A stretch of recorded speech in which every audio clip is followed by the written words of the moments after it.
Hey folks, Mark Novoselic here, thanking you for coming back for another episode of the Creative Train podcast.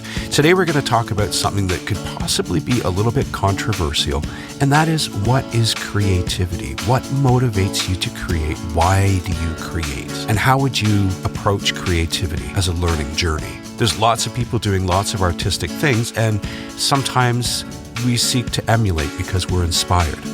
But what does it mean to be truly creative? Stay tuned. We're going to talk about that. So yeah, a pretty big topic. What is creativity? What does it mean to be creative? What does it mean to live a creative lifestyle?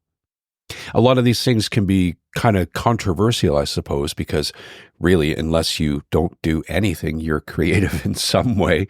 Even how you decide to do your hair someday is being creative.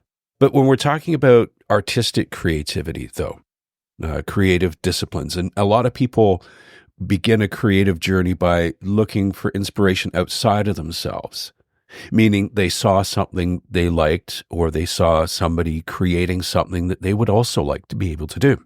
So they find that inspiration outside of themselves, and often they seek to emulate or imitate, which is fine. And that can be like watching how-to videos online, following existing patterns, buying books of patterns, or not necessarily color by numbers, but the kind of thing.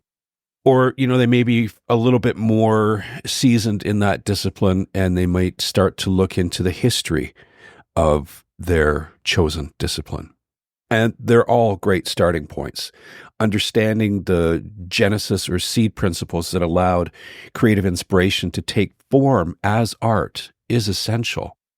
It helps us understand how and why the tools at our disposal came to be, and how and why they were adapted and developed.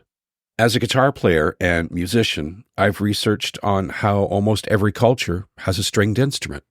I find it quite fascinating, and understanding things like how tuning became essential as early music creators sought to collaborate. Reading about the evolution of these instruments, how issues like durability during seasonal shifts and the exactness of intonation led to improvements.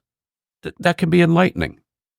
The improvements were mechanical things, different densities of strings, different designs of the instrument, but they all eventually ended up improving it. This history moves from the basic forms of instruments from way back in the day to today's standards, where there's really very little left to interpretation or what we would say would be improvement. The standards that were once proven successful and necessary were eventually surpassed by new ideas requiring new approaches with the same or even new tools. And who creates the tools? Well, it's the artists and the creators. The new tools are a product of the specific need of a vision of a dedicated creator across various disciplines. When those creators have the expertise or collaborate with others, then innovation blooms. So who creates the new tools? People like you. Even if a blacksmith has no idea how to properly tend a garden, they can create the ultimate cutting tools for the botanist, given a vision of what they would like. The chef can collaborate with the mason to write the foundations of his kitchen and keep the eggs from not settling on one side of the pan. So it goes around. What it ends up being is a blend of your need meets my expertise. And when the right questions are posed to the right people at the right time, then magic happens.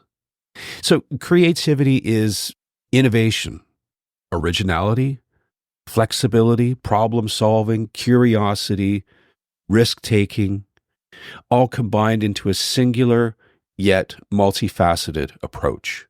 The creative mind is open to new ideas and change, and knows that working together broadens boundaries into new opportunities. I studied audio recording on the cusp of the digital audio revolution. And that digital audio revolution is exactly what makes things like these podcasts you're checking out possible. The expensive standard tools of the sort of pre-1990s of professional studios were faced with an inevitable change as digital audio became a carrot in front of the studio owners, and it has now become the new standard. And those resistant to change pretty much went out of business. And the home-based studio is now the norm. Now, the high-end pro studios still exist, but it's like they're very, very few and far between. And what this digital revolution has given audio creators, and I'll include musicians and podcasters and all the rest of that, what this digital revolution has given us in that form is the ability to take our visions and create a reality out of them, make something real out of them. During the pandemic, the first few months of it, it was kind of interesting, where you could do whatever you wanted to, kind of, because you didn't have to go to work, but you didn't really have any money, so you couldn't do much. So I got to recording the songs that were sort of in my backlog of things that needed to be done because I couldn't do them because I was going to work all the time. So recording those songs became my project. And I wouldn't have been able to do that because, those high-end studios or whatever, they charge a lot of money. And there are a lot of high-end studios still using that analog gear, and that makes your cost even more because of the materials needed. So after the digital revolution, to go back to that, it's about 40 years later, and now there's a return to the old analog methods, as it seems like new hands and new ears crave the tactile and visceral experience of analog recording. And integrating old analog tools into modern digital environments often simply sounds better.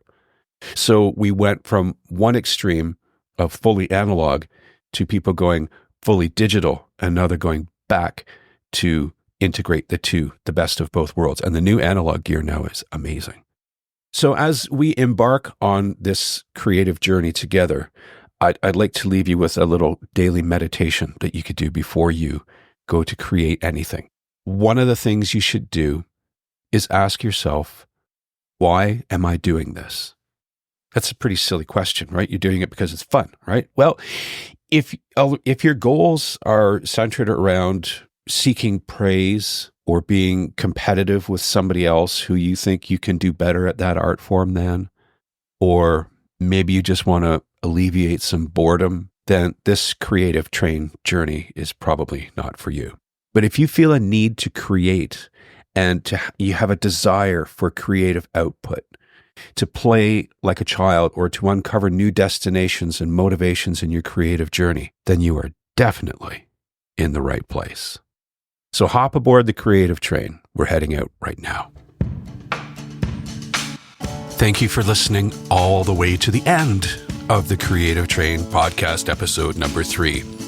My goal in this episode was not to elevate or put down any kind of particular form of creativity, but to let you know that if you have creative motivations, you are also capable of creating great things.